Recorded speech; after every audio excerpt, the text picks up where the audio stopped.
Hey, I am back with Buddy with ASP. If you have not already seen the first video we did together, there will be a link in the notes below.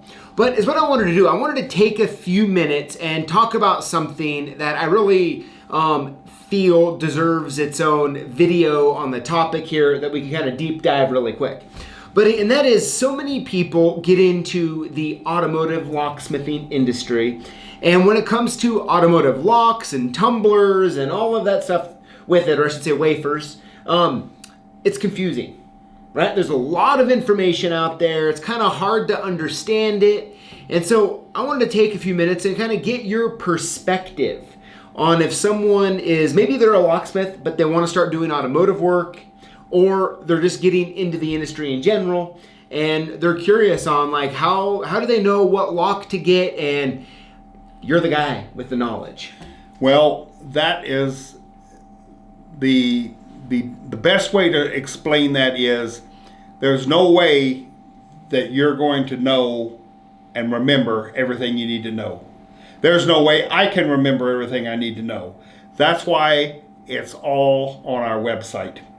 And I think that the best advice I ever got in high school was, you don't have to remember everything that I'm teaching you today. What I want to teach you is how to find the information you need when you need it. And that's what I want to show you next on our computer here, PJ. Okay. When you go to our website, www.carlocks.com, and PJ's going to pull that up right now. Okay, you go to the home page, and then you're here at catalog. That's where we are right now. And then you see locksmiths in the USA and Canada. Don't be confused about here where it says still under construction. Sorry, that's for international locksmiths. That's for locksmiths in Europe and Asia, other places where they are starting to get into some automotive locks. But what you want is locksmiths in the USA and Canada. So we'll go here, and you see a whole string of names which are links to PDF files. The reason we did it this way was to narrow down into different files that could easily be updated as we need it, so that you can find the information for what you need when you need it. See, it starts up here with Acura door locks, goes on Acura ignition, Acura rear compartment. We even have American LaFrance fire trucks. There's a few of those around. You might have to need something. American Motors locks, still old models there. And you go all the way down here, all the way to the end, down here to white Western Star Volvo trucks, and then the last car model is Volvo, but Volkswagen and so on. So let's say that you're working on a Volkswagen, since we're here down below. These are pretty popular locks. A lot of these break down, these Volkswagen ignition locks. Okay, what you see here is, this is what one of our catalog pages looks like. And the general information, yes, it's repetitive every time, but it sort of tells you general information on how to use this. And a lot of people, they open the thing and then try to use it without reading this, and they can't figure out what they're looking at. But you'll see there it says the key blank references, which are right here. They're for the key profile. Doesn't get into transponders. There's other places you can find that information. This isn't the place for that. We also, the ILCO especially, sometimes they'll have 7 or 8 different part numbers for the same key blank. We try to pick one which we think is most popular. It may not always be the one you know, but if you can cross-reference, that will get you to it. But you find here, if you find the key blank, that's always a good way to double check to make sure you've got the right lock. Because if the lock you're working on doesn't use that key, then maybe it's not for the car the customer told you. Car owners don't always know what they drive. Just keep that in mind. You ask some of them, what kind of car do I have? It's a green one. Well, that's a big help. All right, for the tumblers and the keying kits, go all the way to the bottom here of every file. Every file is arranged the same way. You'll see this one here. This is Volkswagen ignition locks, or HU66 profile, which is the most popular for the new ones. Here's all the tumblers. These are the individual 1, 2, 3, 4, and you'll see it. This has the right and left step. They call them 1, 2, 3, 4. Then 1, 1, 1, 2, 1, 3, 1, 4. Here are the springs. Then here's the kit over here that it's contained in. And similar for the older models. Now you see this one here, this P31201. It says DWO, discontinued, went out. That means you can't buy any new ones. But we continue to list it for all the locksmiths who over the years have already bought kits that use these. They'll know where to use what they already have. Even though you can't buy any more, you need to, if you've already got it, you need to know where to use it. So let's use an example. Let's use the car I drive. It's a 2002 Jetta. Here it is, right here. 1999 to 03 Jetta. Uses HU66 key, correct. Unassembled service pack lock, C12108. And it says here, see the note at the end of the section for more information about identifying the 3 generations of this type of lock. This is one of the reasons I picked this section to go over. Because if you go down here, you'll see 3 pictures. Okay, there's a generation 1, generation 2, generation 3. And the difference is, they're all the same lock. The difference is the shape of this big front cap. You'll see this one has a flat on this extension here. This one has like a little raised part. This one has a raised part but a bigger base. And see here, small cap, flat top of connector, small cap, slanted top of connector, large cap. This one's probably the most popular because it's the newest. This one would be the second most popular. This one was sort of in the middle. It would be the third most popular. The way we supply these locks is they're assembled with a key, but the cap is loose. If you get one of these things assembled, it's really hard to take this cap off without destroying it. And we don't sell the cap separately because it turns out that we would have to charge about the same price for the cap alone as we would for a whole lock. So there's not much point in it. And but if you're not sure, we took all of the information that we have here about the different year and model applications. We got this from original Volkswagen data. But as anything else, car companies, they're not always perfect either. So it's always a good idea to double check and make sure you got the right one. And those big front caps, those also work as the transponder receivers. So they are important to have it right. So we put as much information in there as we can. Now, just to show you another little example here on Volkswagen. Over the years, they've also used some similar parts, some similar ignitions with different keyways. We used to have different part numbers for all these. C31102, these were for the old Beetles back in the 1970s. C31103 for the bus. C31104 was for the first Rabbit. C31106, that was for the Vanagon. C31108 was for the later model Jetta and Rabbit and Golf. Well, most of these have been discontinued now. They're all the same lock, just different keyways. Sometimes on these older cars, they're not going to be able to get exactly what they want.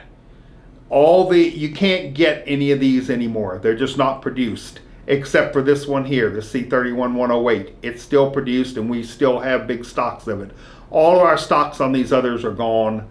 There might still be some in the market somewhere, but we don't know where. It'd be highly unlikely.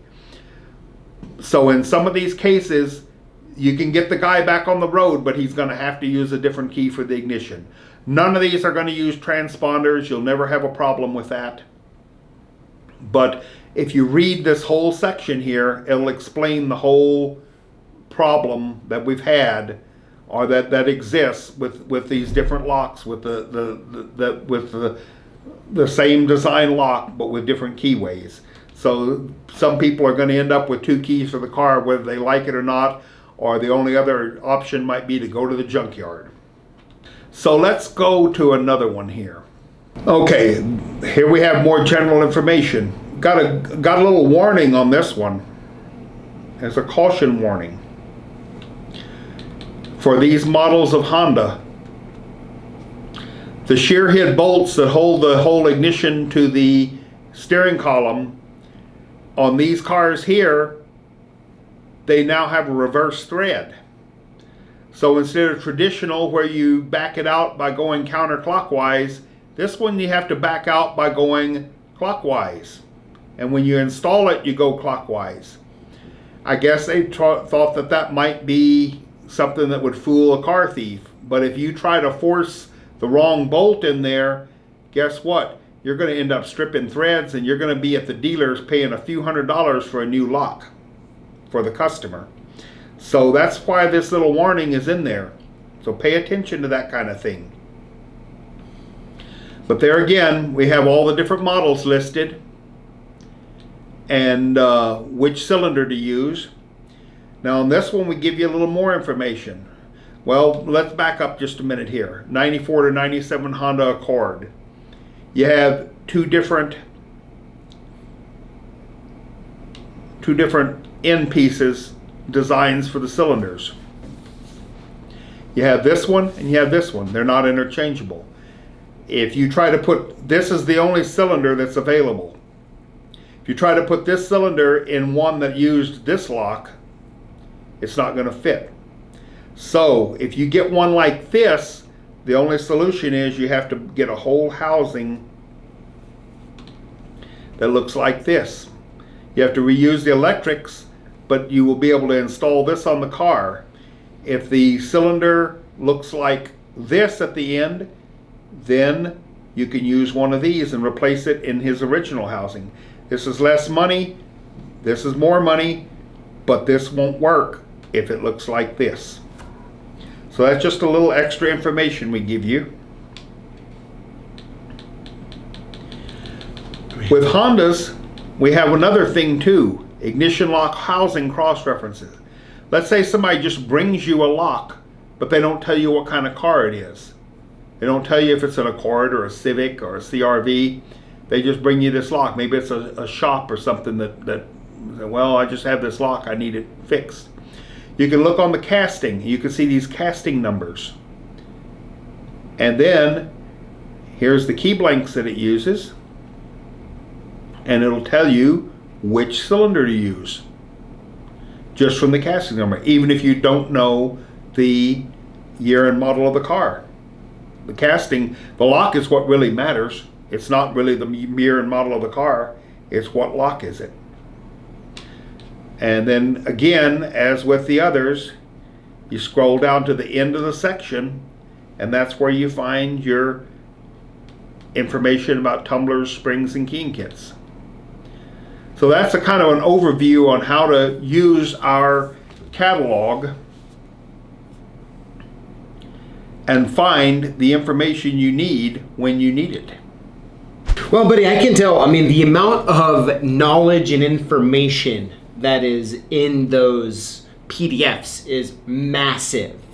Massive information. It's so massive that when I have to use it, I usually have to go to the PDF because I wrote it and I don't even remember most of it.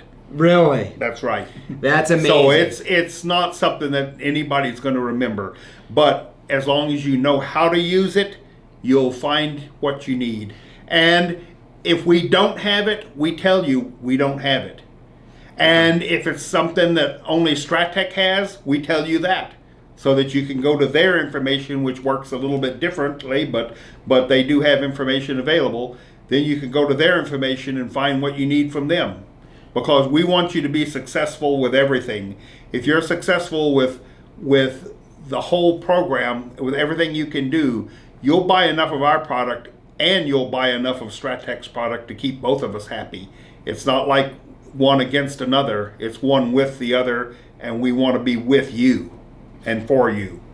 Absolutely. Well, yeah, and I think, a lot of times, so often when you look at a manufacturer's PDF documents or web pages even, it just says like real basic generic information that is easy to think that's not very helpful sometimes, right? Your PDFs are the exact opposite. Like the fact that you're listing casting numbers to help everyone identify shows that a lot of cares went into it, and I highly suggest all of you who are watching to go to the link below, go to Buddy's website, download these documents, have them available, or at least, bookmark them on your browser. So when the time comes, you can go to the information and figure it out, and then you can place your order for the items through CLK Supplies. Now, I'd like to make one other suggestion. He just mentioned about downloading the files. You're more than welcome to do that.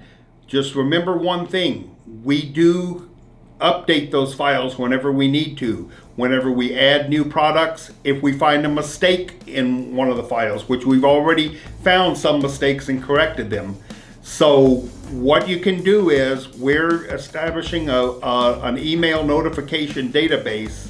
If you send an email to ASP and ask us to put your name on an address on that list, then you'll be notified.